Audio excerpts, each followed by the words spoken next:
Hey guys, today I have another fantastic guest for you. Hanif Bali is a Swedish parliamentarian. Let me see if I could butcher the name. He is in the Swedish Riksdag. Is that right? That's correct. Oh, We very. are very happy to be on your show and to have a talk with you. Likewise, you represent the moderate party from Stockholm County. I wanted to give people a sense of how you and I met and the beauty of the opportunities that are afforded by the online medium. So last week I had done a tape on Professor Dr. Katy Perry, perhaps the greatest thinker alive today, who was apologizing for cultural appropriation, and then someone wrote to me a cultural appropriation clearance with his passport saying that it's okay for me to eat sushi and so on. And that resulted in a tsunami of people from all over the world sending me such cultural appropriation clearances, which I created a sad truth from it. And one of those people was yourself. At the time, I didn't know you were a true Swedish parliamentarian, but let me read your letter to the folks because it was a fantastic one, written on actual letterhead from the Swedish parliament. Yes. And I think you had written in your tweet, it doesn't get more official than this. So, dear Mr. Saad, by the power vested in me by the Swedish Parliament and by the authority of the great people of Sweden, I hereby grant you the permission to watch Thor and or any Avengers movie and, but not excluding any of the subsequent sequels. I also grant you the right to raid villages wearing a horned helmet and the indefinite right to buy affordable furniture at IKEA, assembly of said furniture not included. Yours sincerely, Hanif Bali, Member of Parliament. Thank you, sir. You're welcome. I hope you use these rights. And so when I first received it, I had no idea, sorry to say, who you were, but then tons of people wrote and said, oh, you guys need to speak to one another. So I'm truly thankful that we connected. And of course, I concede that your beard is much more majestic than mine. This is the generation of Shia breeding that Fair. has resulted of this magnificent beard. By the way, I had last week, you may or may not have seen Imam Tawhidi, who is Yeah, I saw that. I saw that talk actually. Yes. okay. So, okay, good. Yeah. So I thought we would start by me asking a very, very open-ended question. What the hell is going on in Sweden, Hanif? So there's two answers to that question. The first answer is Sweden is doing better than ever in many areas. I mean, ordinary Swedes have low unemployment. The economy is strong. People are more highly educated than ever, and it's going great. And on the other hand, it's totally going to shit. And we're seeing problems that Sweden has never seen before. I mean, and it's not. It used to be some like inner city problems that all cities, in some sense, have. But now we're seeing these problems being propagated outside of these large cities like Stockholm or Malmo, Gothenburg. In Trollhättan, a small city in the west of Sweden, they had all out ethnicity wars between Arabs and Somalis, for example. They were burning tires. I remember when I read the news of burning tires, and it got me thinking of Black Hawk Down, the movie where they burn tires so the helicopters won't see them. These are forms of violence and problems that the Swedish society is not built to handle, and have not been mentally prepared to address. Now, so can we confirm that there are many areas in Sweden that are what is colloquially referred to as no-go zones, where if you are likely to be an indigenous sort of white, blonde-haired person, you may not have a very happy existence there. Is that true? It doesn't need to be because you're blonde. I mean, of course you can meet harassment, but the main issue is that it's more because it's so high crime, and the gangs the street gangs has taken over the physical control, in some sense, of these areas. Police can't operate normally. The mail services can't operate normally. Even the meter maids can't operate normally, and therefore they are called no-go zones. So it's usually areas where they have very high unemployment, very high amount of immigration, very low number of people turning out for a vote, for example. All these key issues are usually describing an area which has, socioeconomic difficulties. Out of these, about 180 areas with socioeconomic difficulties, more than 20 to 30 of them have huge issues where they are, colloquially called no-go zones. In Sweden, they're called utsatta områden, and it means, areas that are, having a hard time. Or areas that are being culturally enriched. That's also another important. Well, that's one way of putting at it. And one big issue that is, being ignored is actually the issue that culture has, the impact that culture has on these areas. And may I say, for example, the gang cultures, it's usually not, the culture that people has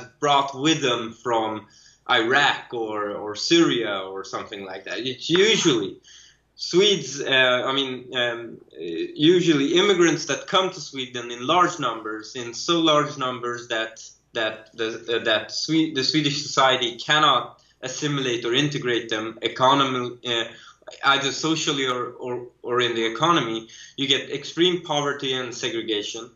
And what happens that these kids, they don't see themselves as Swedes, and when they return to Iraq or Syria, they don't, are not considered Iraqi or Syrian, and therefore they start seeking a new identity.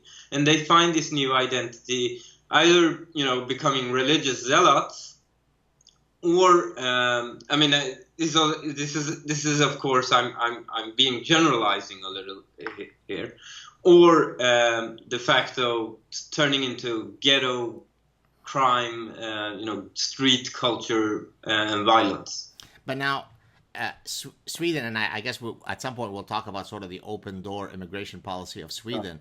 But I'm assuming that Sweden is generous in its open door policies to immigrants of all backgrounds, all ethnicities, all religions. And yet, are there, for example, any stats that suggest that the crimes that you're speaking of might be clustered around one particular unifying theme? So, for example, are there really nasty Vietnamese gangs running around or Haitian gangs? The problem with Swedish immigration system is that it's, an open door policy for everybody, but not everybody, comes through the door. Right. So we're actually having, from being a very heterogeneous, immigration in the 90s and the 80s to Sweden, we're even more homogeneous immigration. Basically, you don't need to have too many, translators. They only need to, know Arabic or Dari. Basically, the biggest groups that are coming in now is Afghanis and Arabs. So therefore, you can't specifically say that. We have problems with gangs, for example, more of a mafia structure, criminality with the Assyrians that are Christians. But we have also problems with, for example, a lot of gangs in Muslim-dominated areas. But the issue is that the situation has become so dire in a lot of these suburbs that religion is a form of saving your kid from the streets. Because now the people, the first generation immigrants are actually, they're very worse off than Swedish born, of course. But when we look at the second generation immigrants in these areas are even worse off than their parents. So what their parents actually has the choice of, should I put my kid in public schools and let them become thugs, or do I put them in pious religious schools and let them, get disciplined, but with an Islamic profile? Right. So these parents are actually stuck between a rock and a hard place, and we're actually seeing a lot of stats showing that people are becoming more religious than their parents' generations. I mean, that I think you find it in a lot of Western countries where there is big Islamic immigration. I don't think it's specific only to Sweden, correct? No. You see, I don't have the stats, but I know, for example, from England that the second generation is even more pious or conservative, and with the full spectrum of that, of course, than the first generation. Now, I'm sorry. Go ahead. And you'll also see differences between groups. For example, the Iranians are doing very well in Sweden. Many of them are not religious, and they're doing very well. They're actually doing more well. The second generation Iranians are doing more well than the Swedes, which is, happy news, of course. But you also see a lot of people, if you look at the educational background of the immigrants that are coming in, are groups that Sweden have not, we didn't have these form of low educated people in about 100 years. So therefore, the Swedish system has, in some sense, is not prepared for these kind of issues. If you look at, for example, the immigrants that are coming in now, about 50% of them has less than 9 years of schooling. About 30% have less than 6 years of schooling. 70% of women have never worked a single day in their entire life. And they come to Sweden where about 80% of women work. Right. And people have, and if you don't have a high school degree, you're basically screwed. Right. And they come into to a society like that, and of course they're going to be poor. Of course they're not going to be able to compete in the labor market. And it used to be a huge taboo in Sweden to even say that the number of migrants coming in has some form of affection in our ability to integrate and assimilate people. Now, okay, but got all that. What is it in Sweden? So what is it in the psyche of the collective Swedish mindset that makes them not unique? Because I think ultimately much of the West is succumbing to what I call ostrich parasitic syndrome.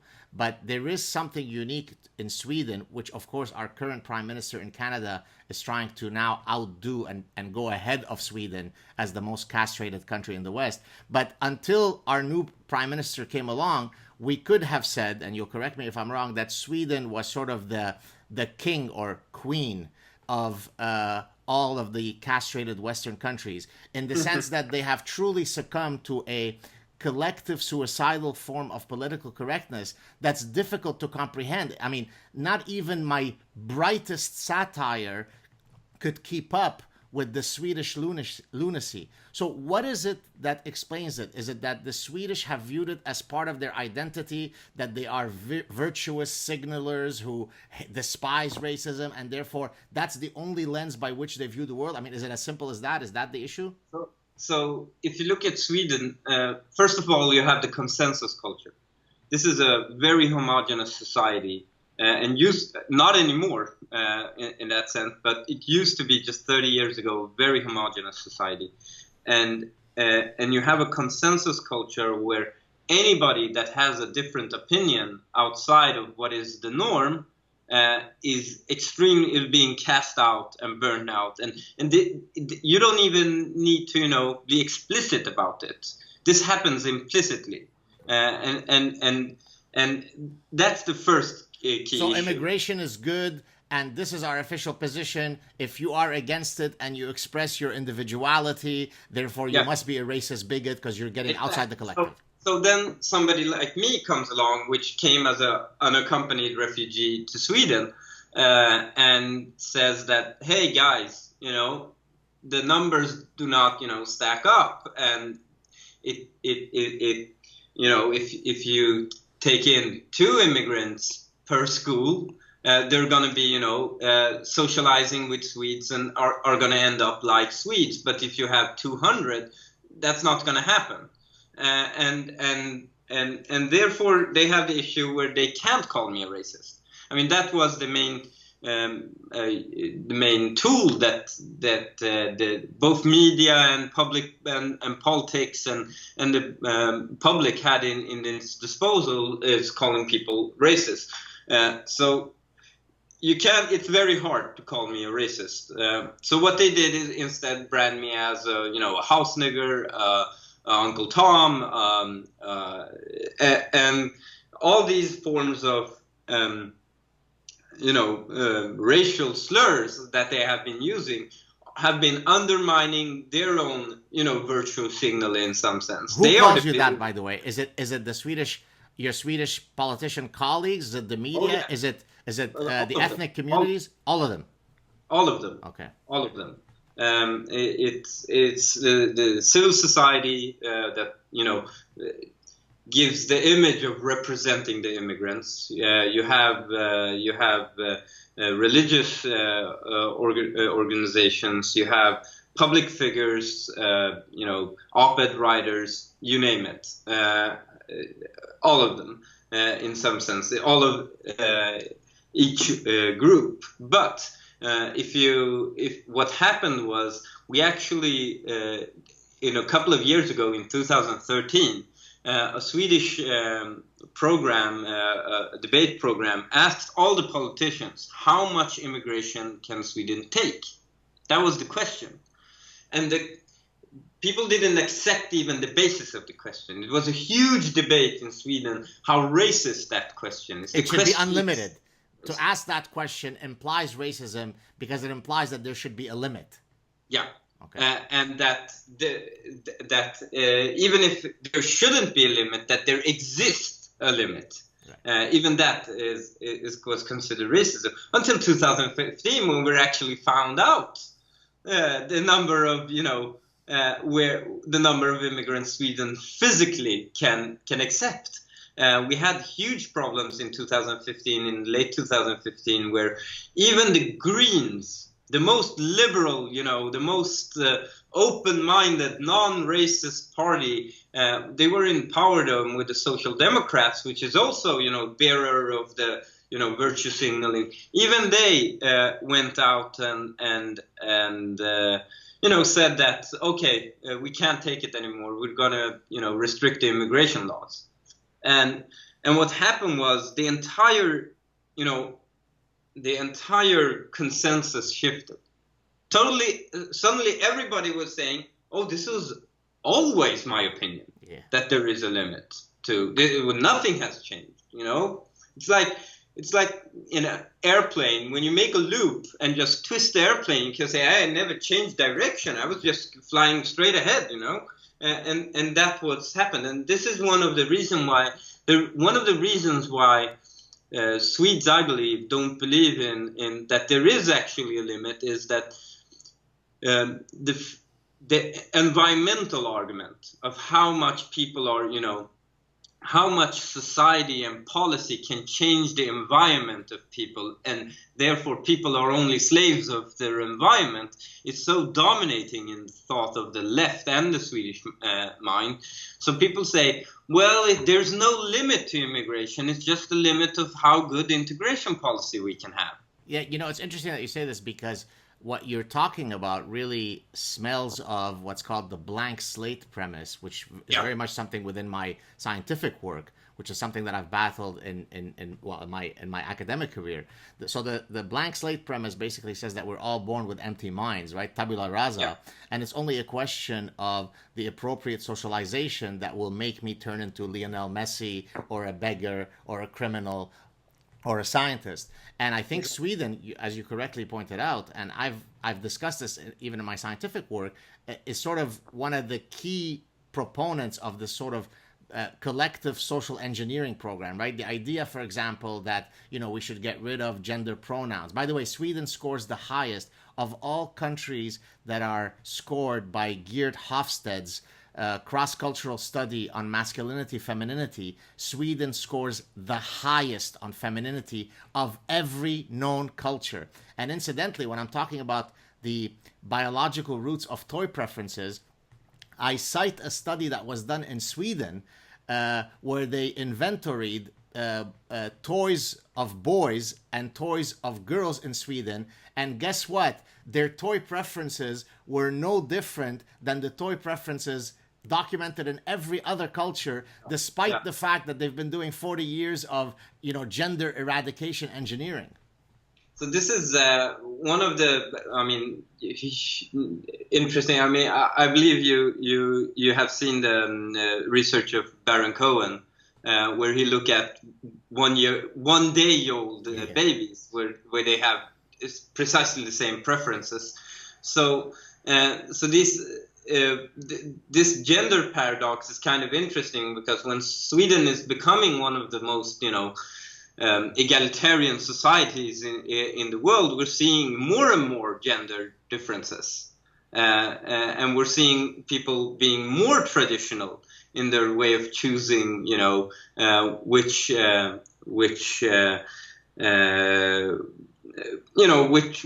occupations they should. You're talking about the indigenous Swedes, or you're including the ethnic immigrants who already have clear gender segregation? Which ones do you mean? For the most immigrants that come here, the issue is not what what occupation I should get. It's more, can I even get an occupation? Okay, so it's not. So if you look at the differences, if you look at the differences between, especially those who came through asylum, not Norwegians or Danes who came here, especially those who came through asylum systems. If you look at the differences between occupation between Swedes and non-Swedes, it's extremely high. It's the biggest in the entire industrialized Western world. The reason of it, of course, is because we have the largest differences between educational background. Right. There's a test called PISA. I don't know if you had a huge So there's also a test for PISA for grown-ups, which is called PAAC. And PAAC looked at, for example, immigrants. The average immigrant performs in mathematics and in language skills about the same in the same interval that the worst 10% of Swedes do. Can I answer that now as a castrated Swede?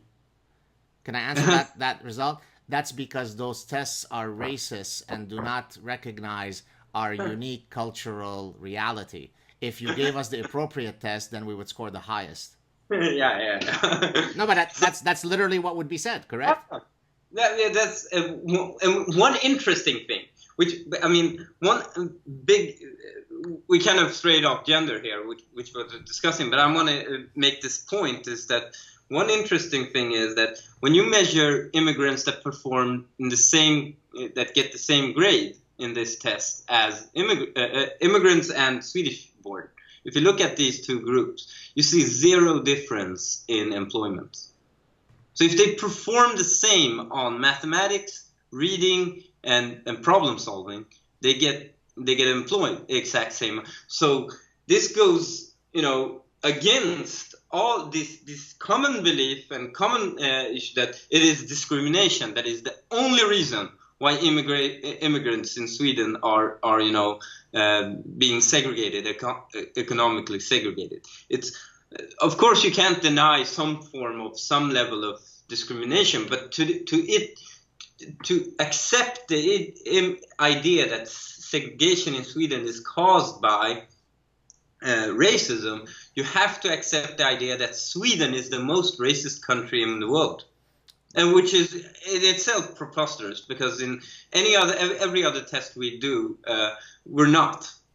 I was in Norway back in 2013, giving a few talks in Oslo, and I was speaking to at least one gentleman, but I think this theme arose with several people, where I was asking him, so how is the integration of the immigrants been in Norway? And usually the answer was a form of self-flagellation that you typically see across the West, but I think that the Scandinavians have mastered. You hit yourself, kind of like the Shia Ashura thing, right? Right? And it turns out, according to their cancerous mindset, that the reason why these immigrants were not doing well is precisely because of how racist the indigenous people were, right? Yeah. So at no point, as a matter of fact, even things like, which I'd like to talk about next, the rape epidemic. By the way, I've now, because of the political correctness, I think we should change the term from rape to undocumented lover. It's more inclusive and diversified and so on. So I wanted to ask you, as we jump to this next thing, is it true that there is a problem of undocumented lovemaking in Sweden that has arisen as a result of the immigration wave, or is this just Trump who is spreading lies about honorable Sweden? We don't know. Why is that? Because there's no stats.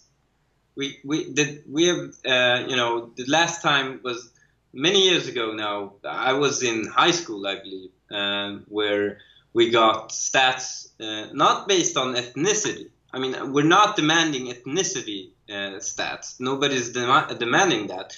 We're just looking at what stats through citizenship. What is their citizenship?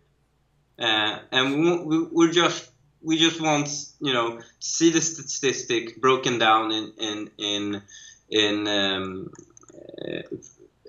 when last time you had a huge over representation of certain groups. I remember the North Africans were very overrepresented in rapes that was some form of assault. Right. But the true answer, the answer I can give you, I don't like to talk about things I don't know. Sure. The only answer I can give is that we don't know, and the reason why, when we say we want these stats, the government says, well, our agencies, they're independent. They can release the stats if they need to. And agencies are telling us, well, we can release the stats if the government compels us to do it. So you have Moment 22 where the stats are not being publicly available, which is strange because they used to do it. But now they say it's only socioeconomical reasons why we're finding overrepresentation. For example, in gang crime, for example, that we have stats on, you see that in the gang shootings, 90% are immigrants. Right. 90%, and immigrants are about 16% of the population. So you can see that there is a huge overrepresentation. But this is all being covered up. That this is all socioeconomical, and because it's socioeconomical, there's no reason to publicly make these stats available. It doesn't matter. It could be a Swede. It could be a Viking Swede, only if he was in that socioeconomic state.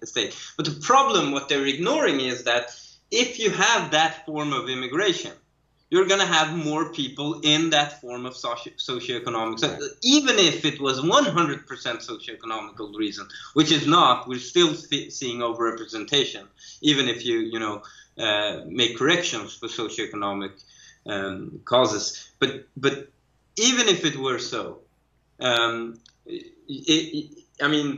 immigration creates a new socioeconomic class. Right.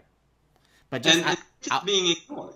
I just want to make sure that because I've heard two versions of the story. I've heard sort of the traditional Swedish apologia version, and I'm not suggesting that you're doing this, but that basically says, well, we don't know any of the undocumented lovemaking stats because we don't have these stats, and yet We don't publicize it. Okay, because I've also seen studies that cite stats, let alone the daily articles in reputable newspapers that document gang rape here, gang rape there, rape here, rape of children, sorry, I said rape, I meant undocumented lovemaking.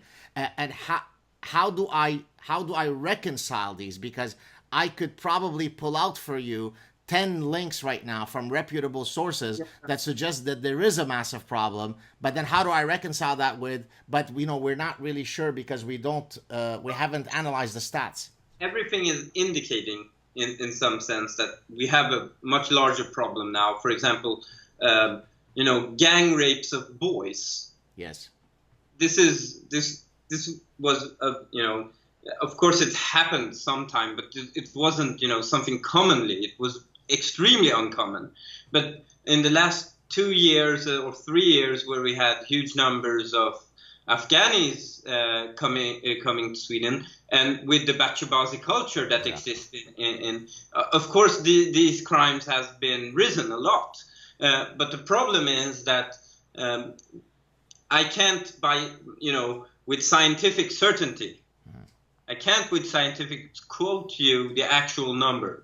I admire your conservative. Not because we don't have the data. Yeah. We have the data, but when I, as a parliamentarian, demand these data from the government, they deny them to me. And they don't give them to you undoubtedly because if that data were properly digested, processed, and advertised, it would shatter the utopic myth of how beautifully everything is happening, correct? I mean, right. What would be the other? I mean, more information is always better when you are discussing public policy making. So what would be the reason they say they won't publicly is because they want to. It can be used by racists, right?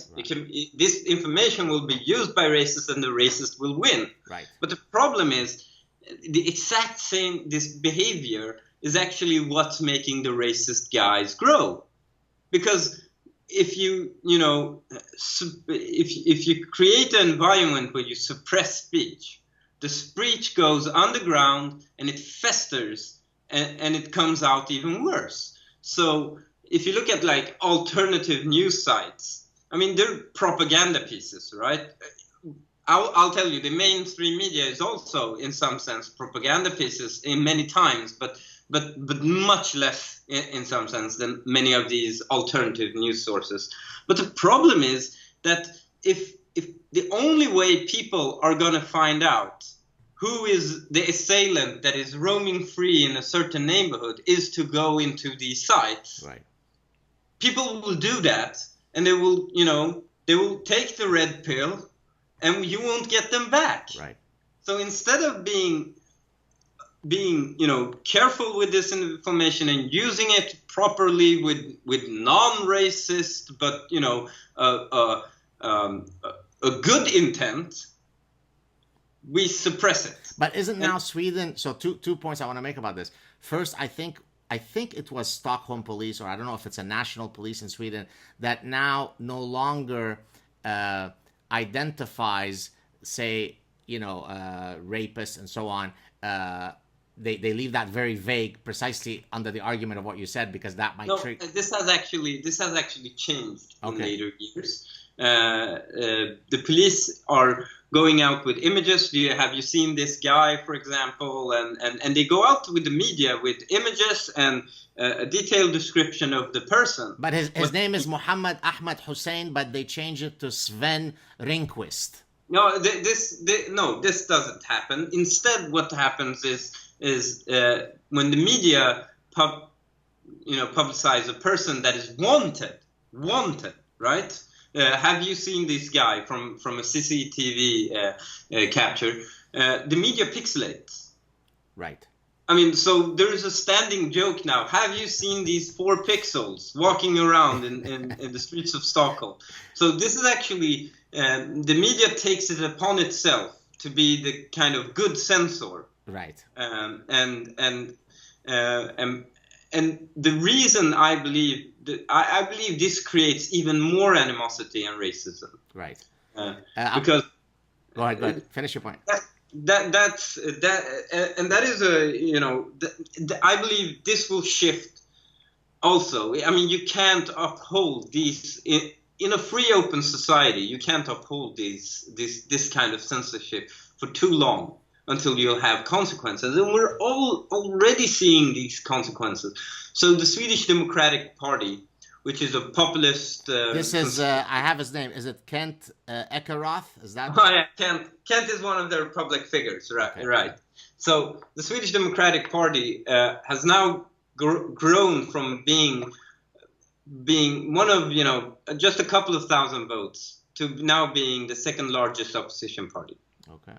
So this has, my party has imploded because they've been taking from the right and also from the left voters, and we're having an issue now where the political stability, the ability to form governments, is being affected because of this growth of this party, and the common explanation you get when you talk to people is that this is because suddenly in the matter of 4 years, Swedes has gone from, the number of racist Swedes has gone from 0.6% to 20%, right. And the idea of this is of course absurd, and we have to realize that how the political establishment, and my own party included, my own party was, and myself, when I started as a freshman in politics, I was under the same delusions as I criticize today. And this is, you learn this because it's a consensus culture. You learn from older politicians and the people you look up to how to do politics. And what we have to realize, that the strategy with that the Swedish public has chosen is faulty and wrong, and people are kind of slowly coming to grasp with this. So is there I'm going to ask you in a second one more question about the Swedish police, but since we're on the point of politics, is there a figure in Swedish politics that's coming up that would be akin to the phenomenon of Brexit, Geert Wilders, Marine Le Pen, Donald Trump, someone who, and this is not an issue, he's extreme right, or he's a Nazi. I don't like this kind of... populist figure really gaining momentum. Populist figure, breaking through the political correctness clutter, speaking openly and honestly, definitely not a racist, but who says, as exactly you said, look, you can't integrate 200 kids who have completely different cultural backgrounds into a small school. So is there someone at the national level, I mean, beside yourself, so that you have a critical mass of people who might wake up the sort of the ethos of the Swedes? More and more so. Okay. More and more so, because there has been kind of this war from some form of the intellectual rights against the left of, some of the dogmas that has been existing, that you may not speak about this, and this kind of intellectual groundwork is now in some sense bearing fruit also in the parliament, where people from the right to the left are more able to speak openly and more candidly about these issues. So I'm always optimist, so this is a fault of mine, but I'm seeing more of an open discussion now than I saw for 4 years ago. Oh, that's good. But in the same sense, we're having an extreme polarization, and we're also seeing the rise of the Sweden Democrats. Right. Now, when I mentioned his name, when I mentioned Kent, Ekeroth's name, you had a bit of a reaction. Okay, do you want to? Yeah. Kent Ekeroth sat next to me in Parliament. We shared the same bench for 4 years in that. He's not a figure that gets people together. He's more of an outlier even in his own party of the Swedish Democrats, and right now has some charges hanging, some assault charges actually hanging over him. He's a very controversial figure, and is not. I wouldn't call him in some sense a Macron or a Le Pen or a you know. Is it because of his rhetoric? Is it his rhetoric that's polarizing, or his personality or both? Both. Okay. Both. And I mean, in some sense, I'm a divisive figure too. I mean, you either love me or hate me in Swedish politics. There's not so many people that just shrugs in my existence. So but we're seeing something in politics right now where people are just desperate of somebody having a genuine opinion. Right. You know, I usually say this. So when Hillary spoke, you didn't know if it was Hillary that was speaking, or if it was the focus groups and the PR firms, and then they all filtrated into words that she is now pronouncing. But when Donald Trump is saying crazy things, nobody can deny it's Donald Trump that says and believes those things. I've made that exact point in many different forums. And of course, I must be a neo-Nazi for saying that. You know, it's just unbelievable the amount, the extent to which political correctness can confine people, right? I mean, you typically think about somebody being confined. They're confined in a physical space, right? You're a death row person. You're in a small 7x8 cell. But actually, maybe, without pushing the analogy too far, a greater and more brutal form of confinement is the confinement that comes with your inability to ever express, as you correctly said, a single thought. And regrettably, I inhabit that world, and it's called academia, right? Right? You would think, I mean, politicians are disastrous, right? But then that's fine, because they're, with all due respect, most of them are scums who are playing to the public. But in academia, we're supposed to be the folks who have the intellectual ability, if not the intellectual courage, to take on difficult ideas and discuss them and debate them and come to some conclusion. And yet no place do you find greater intellectual cowardice than in academia. And so one of the things that I try to always compel my colleagues, because I'm in academia, not in politics, is just speak out, just utter a word, just pronounce a position. And I can't even get them, as I've mentioned many times, to even like one of my Facebook posts, right? I mean, never mind taking a position openly on a show that's viewed by millions of people. They won't even like a post that is on my personal page, even though privately they tell me that they love the positions that I take. So what is it that can get both politicians, academics, and the rest of the public out of this confinement, Hanif? So what I, my experience is overwhelming evidence and never giving up.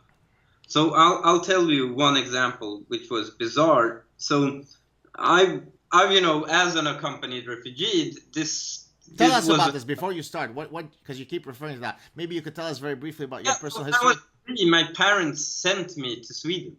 Wow.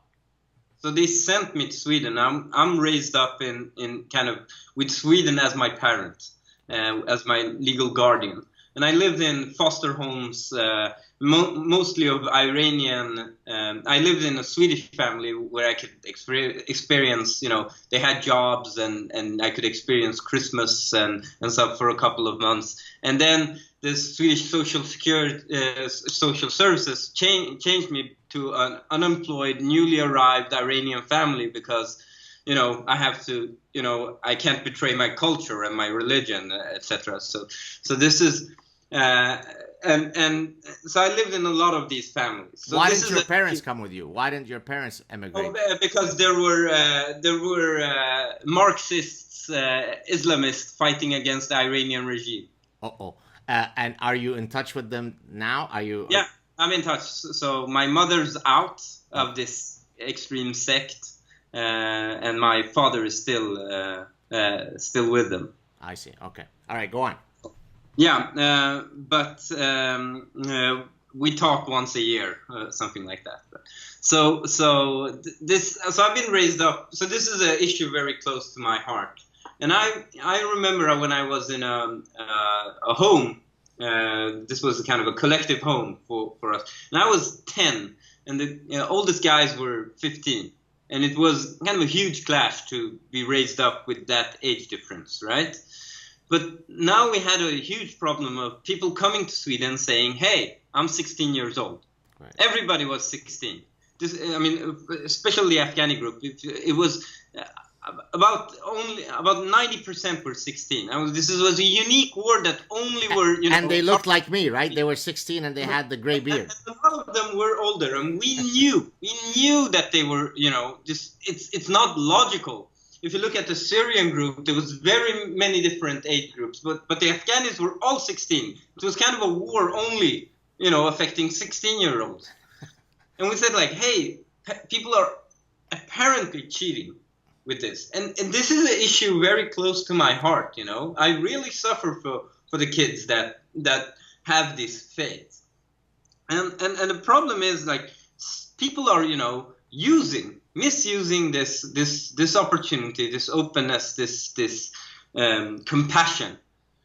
So, but it was the most racist thing you could say, that people are lying and that people are misusing a system. And that you need to test them. Because all brown people are honorable people, right? It's the noble myth, the noble savage myth, correct? So the reason I've been compared to Dr. Mengele. Because I wanted to have age tests. So what happened, I remember I was sitting in a dinner with the most liberal and the most, immigration friendly, the spokesperson of that party's, and she actually openly told me, I know they cheat. I know there's a lot of misuse, and I know, but I can't say it openly. Wow. And I said, well, I'm saying it, asshole. I'm saying it, and I'm taking all the heat because you're not saying it. Right. If enough people are saying it, people will accept this. And we eventually came to the point after, scandal after scandal of rape crimes in these homes, where the Swedish government have taken responsibility for 13-year-old kids being raped by 24, 25, 26-year-old males that are pretending to be kids. After scandal after scandal, suddenly it became too obvious, and we started to do age testing. So imagine you literally are taking as sacrifices innocent children and giving them at the altar of political correctness as a sacrifice. I mean, that's literally the case, right? Yes, literally. It's unbelievable. So this was, and now we're doing it, and the reason why you have to understand is there weren't only a kind of, you point out animosity against age testing in the media. It was in the politics, in the media, even with doctors, scientists, in our government agencies. Everybody was having standing on the wall, keeping this back. Right. Everybody. And all of them, of course, ethnic Swedes that are far away from the problems, living in their segregated, very wealthy neighborhoods, and while 13-year-old Afghani boys that are the most vulnerable you can actually find in our society are being raped.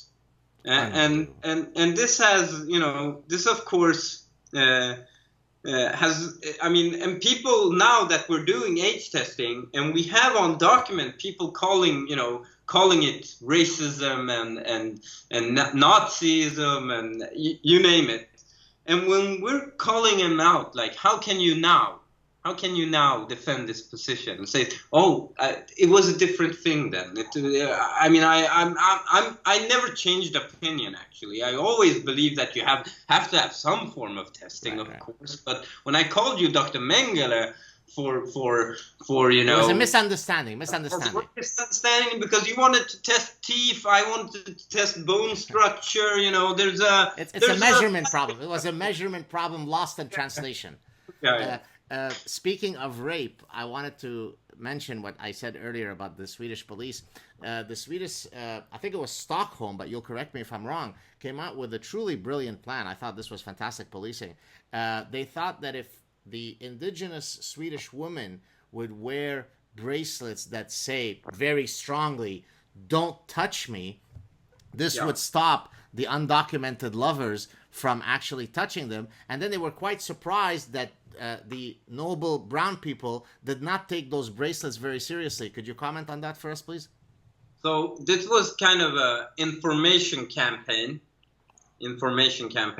because it was a huge scandal, and some, whispers of cover-ups were festival here in Stockholm, just 200 meters away from where I sit, a festival that is for youngers, 16-year-olds. Music festival, correct? Music festival. Yeah. And there was huge problems of, these gangs just groping girls. And the reason, so then you have to go back. What is the reason why a person does this? Well, it's because he's uninformed of this is a wrong thing to do. I mean, the terror in the girl's eyes is not enough to convince you. You have to inform these people that this is a wrong thing to do, and which is, of course, bullshit. Everybody knows it's wrong. It's that you don't give a shit. Well, actually, there have been several judges in several places in Europe that have either dismissed a case or given a very light sentence when the defense was precisely that due to cultural misunderstanding, the guy didn't know that sodomizing a 10-year-old boy was frowned upon in that culture. I mean, how am I supposed to know this? You got to teach me this stuff, right? So it's actually, this is a principle in Swedish law that not knowing the law is not an argument. This is a very you can't use it as an argument. No, you can't use it. Okay. But I've seen it being used. Right. I've seen it being used. But the reason also, they found that, it's just cultural issues, they're uninformed, we can inform people, but that's not how culture works. The only way you can get people out of their norms and cultural norms is to make them socialize and assimilate into other norms. That's the only way. You can't give them a flyer and they read it and that. And the problem is, with the amount of immigrants we're having, it's impossible to achieve this. It's impossible. It's the example I did. If you have 2 kids in a school, they will assimilate. If you have 200 kids in the school, they will go on with the same culture that they had before they came. Right. I don't believe that people are forever, condemned to have the norms that they were brought up with. Of course, people change, but you have to be in a social environment where that's even possible. The Swedish, political correctness and the logic behind it, even destroys the milieu you have to create for changing people's norms. So what happened was, which was very interesting, they were talking about toxic masculinity, and we have to have intersectional panel discussions before every festival, and I was like, seriously, do you think this is gonna work? And one interesting thing, just a couple of weeks ago, there was a Swedish rock festival. All evil, non-intersectional white rock men that are sexist. And there weren't single case of sexual harassment. Right, exactly. Not a single case. Well, they hadn't taken their toxic masculinity juice that morning. That's why. By the way, I saw this. There was like I don't know if it was a play or some collective lunacy somewhere in Stockholm where these Swedish feminists were doing like fake horse riding. Oh, yeah, Because yeah. you're riding the That was patriarchy. very funny. Yeah, it was part of a. That was not satire, right? That was true, right? Yeah, it was a kind of a dance group, I believe, doing, taking back the public space. Yes, yes. And therefore, you had groups of women galloping around like horses. And So because the patriarchy comes on the horse, I guess, correct? Is that the idea? It was kind of a symbol of these old kings we have on horses. Right. In statues of them around in Sweden. So this was kind of some cultural some art installation. Nice. Let's move from the undocumented lovemaking and some of the other issues we've talked about to Malmo. I hear that the Jews in Malmo are having a rough go at it. Maybe you could tell us why that's happening. So this is an issue that I've been, discussing for a long time now, where you're actually having exodus of Jews out of Malmo. It's not safe to wear a kippah or a Star of David in Malmo, and Malmo is a very unique city in that sense. The Swedish we had a program in the 60s and the 70s called the Million Program, where we're going to build 1 million apartments. And what happened was it started in Malmo. So in Malmo, the ghettos in Malmo, where there's only immigrants or people born of immigrant parents living. These are not like in Stockholm, out in a satellite somewhere far end in the subway, the end station of a subway system. They are more in the city. Okay, so therefore the impact on that city is much larger. And also Malmo is one of the most immigrant dominated areas in Sweden. So this is a very interesting Antisemitism in Malmo has a stronger foothold than Islamism. Right. You don't even need to be. I mean, to be an Islamist, you need to, go to the mosques and do all the. This is more common. But the Jew hatred, just so that because I may not be progressive. Mainly because of the immigrant. It's the immigrant population. Of course, you have a bunch of neo-Nazis, but that's not. They are not the guys who are making it unsafe for Jews. And just because maybe some of our viewers might be confused, that immigrant population, they're usually what? Are they Amish, Seventh-day Adventists? I just want to know because I'm confused because I'm in academia, so I might not follow this nuanced language. They come from which religion? The ones who are strongest on Jew hate? Muslim dominated and Arab origin. And this is, and I can say for myself, when I was brought up, I was brought up with a very negative sense of the word Jew was something negative that you called a friend that was behaving bad. Okay. Thank you for your honesty. This is and if you look at these areas where you're brought up, when the word Jew is something negative. Of course, everybody is going to be brought up with, when they see actual Jew, of course, they're going to react negatively. People don't appreciate, and I've mentioned it on several occasions in various forums, people don't appreciate how much people of that background are almost defined by their Jew hatred, right? I mean, you breathe oxygen, you breathe Jew hatred. It is a definitional element of your personhood. It's very difficult for most Westerners to understand this because in the West, the ethos of the West has consistently, the historical trajectory is to reject all this, right? We used to have slavery and racism, and now if you are a KKK guy, you're not invited to parties. It's ugly to be racist. It's ugly to be hateful. But imagine when you have a society that defines itself as a central part of its collective personhood as a Jew hater, right? So if I look at murder threats, so the largest number of murder threats I get is when I speak out on issues of Jews and Israel. Right. And it's only immigrants. I mean, Arabic names. Right. People openly, I mean, with their own name on their Facebook page, threaten my life. Wow. And, well, I noticed, by the way, right behind you, there is, this must be a mistake because you wrote Israel as, isn't there Israel in one of the envelopes? No, the other way. The other way. No, the other way. Don't you have, just on top of, to your right? Yes, right there, yeah. There seems to be a thing that says Israel. Oh yeah, this. Yes. Yeah. Of course, so, you meant Palestine, right? Because Israel doesn't exist, right?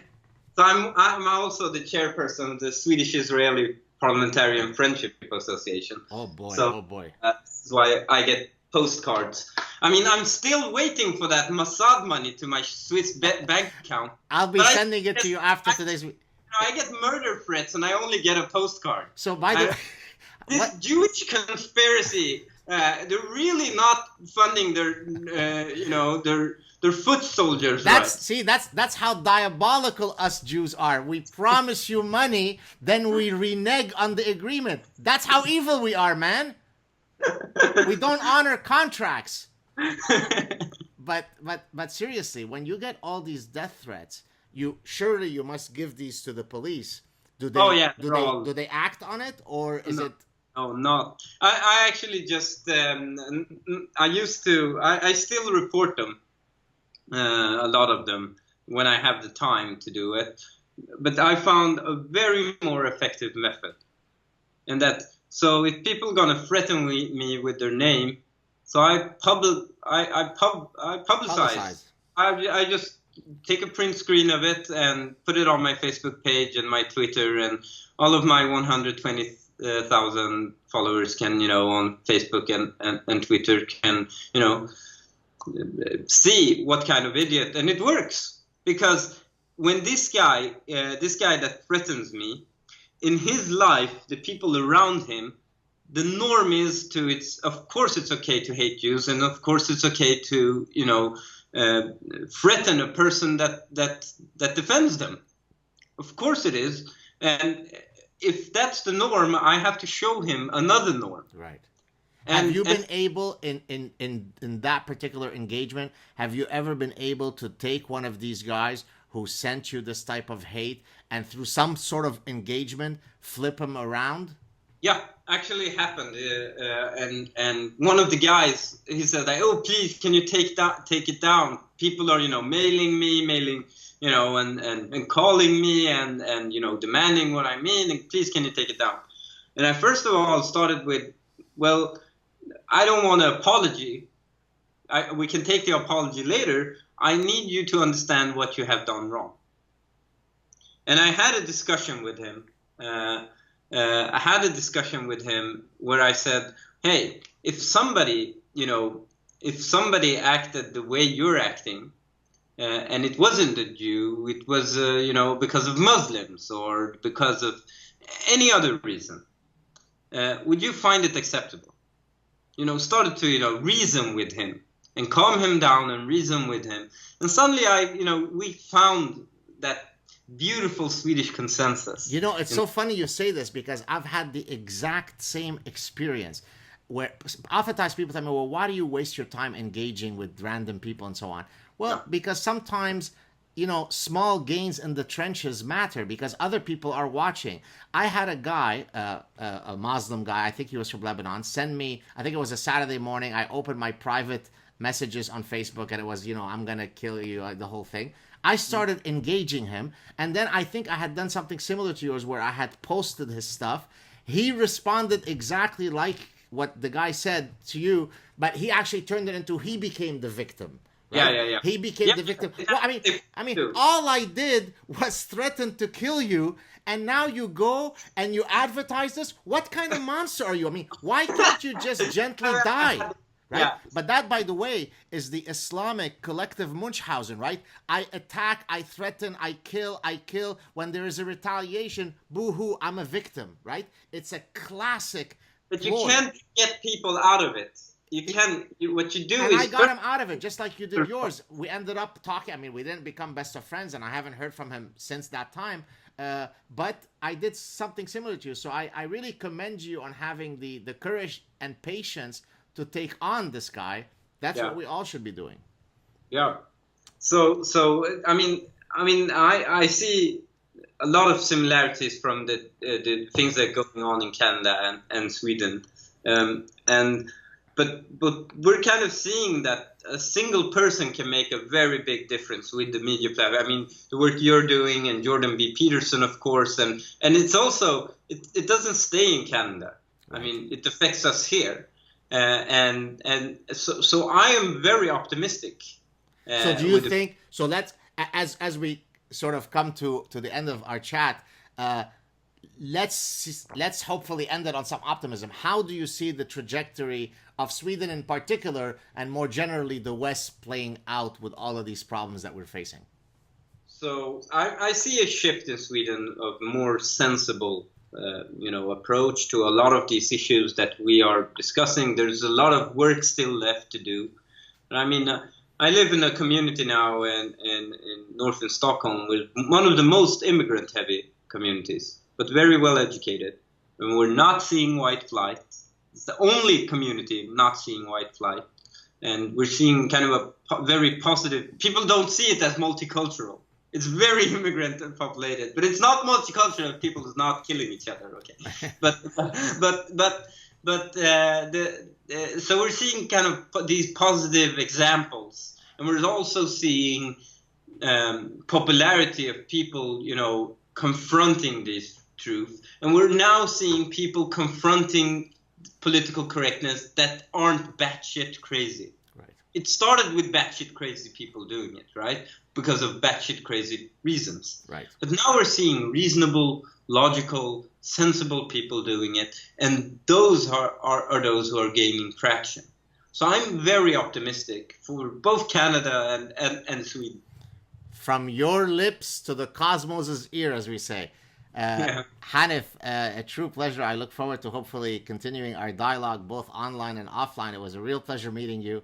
And again, the best advice I can give to people is get engaged. You don't have to have a big platform. You don't have to be a Swedish politician. You don't have to be a professor. You could engage your friends in the bar. You could engage your friends on Facebook. Just participate in the battle of ideas and let the best ideas win, right? I totally agree. Thank you so much for having me. My pleasure. Stay on the line. Thank you so much, Hanif.